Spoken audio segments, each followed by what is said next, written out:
Hasil Timnas Indonesia vs Singapura Piala AFF 2020, lawan 8 pemain, skuad Garuda akhirnya ke final. Timnas Indonesia akhirnya mampu melangkah ke final Piala AFF 2020 setelah mengalahkan Singapura. Timnas Indonesia berhasil menang dengan skor 4-2 setelah pertandingan digelar hingga perpanjangan waktu. Pertandingan antara Timnas Indonesia vs Singapura di semifinal Piala AFF 2020 ini digelar di Stadion Nasional pada Sabtu, tanggal 25 Desember tahun 2021, malam. Hanya bermain imbang 1-1 pada leg pertama. Hal tersebut tak lepas usai Ezra Walian berhasil mencetak gol di menit ke-11. Witan yang berhasil merebut bola langsung memberikan umpan manis di depan gawang yang berhasil dimanfaatkan oleh Ezra. Skor 1-0.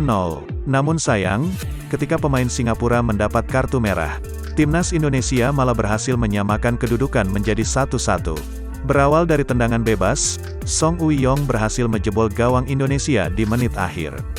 Hingga babak pertama selesai, pertandingan berakhir imbang 1-1. Babak kedua Timnas Indonesia menambah keunggulannya. Hal tersebut tak lepas usai Irfan Fandi mendapatkan kartu merah di menit ke-67.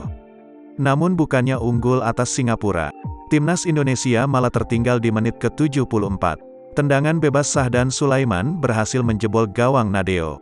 Hasilnya, pemain Singapura, Sawal Anwar mencetak gol bunuh diri di menit ke-91.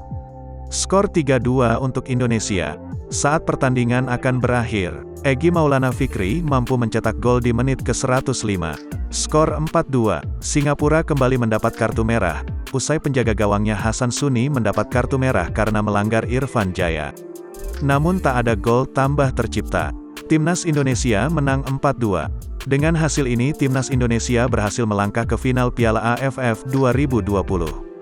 Timnas Indonesia bakal menantang pemenang antara Thailand dan Vietnam.